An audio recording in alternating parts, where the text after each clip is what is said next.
Bonjour, donc aujourd'hui, je vais vous présenter la fusillade de Fort Hood par Angel Chen, foyer 202. Qui? Un soldat américain souffrant de problèmes mentaux nommé Ivan Lopez. Celui-ci a une famille et une femme.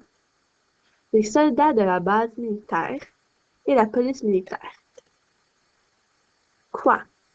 Le caporal Ivan Lopez, 34 ans, a tué 3 personnes et en a blessé 16 autres avant de se donner la mort avec son pistolet quand il s'est retrouvé face à la police militaire. La fusillade a duré entre 10 et 15 minutes. L'homme est entré dans un bâtiment, a ouvert le feu avant de monter dans un véhicule puis a tiré à nouveau. Il est ensuite ressorti du véhicule, a pénétré dans un autre bâtiment et a tiré à nouveau, a détaillé le général. Quand? La fusillade s'est déroulée vers 16 heures locales le mercredi 2 avril 2014.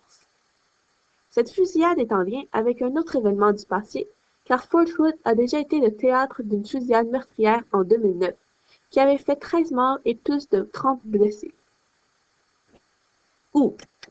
La fusillade s'est déroulée à Fort Hood, Texas, la plus grande base militaire des États-Unis. Pourquoi?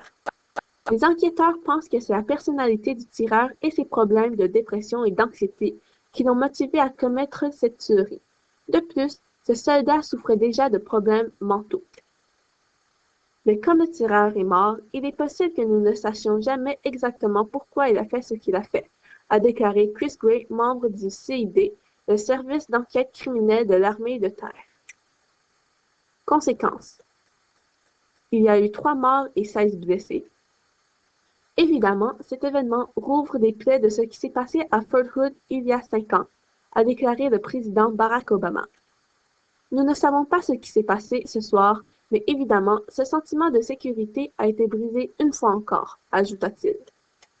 Beaucoup des gens de la base ont servi plusieurs fois en Irak et en Afghanistan.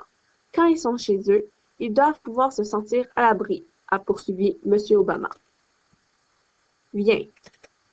Société et civilisation, car c'est un problème courant dans la société. Droits et libertés, car les droits sont les règles imposées par la société et ce soldat les a enfreintes. Question pour animer un débat. Pensez-vous que l'armée américaine devrait toujours recruter des personnes ayant souffert de problèmes mentaux ou il serait mieux de ne pas les choisir pour renforcer la sécurité dans les bases militaires? Les liens.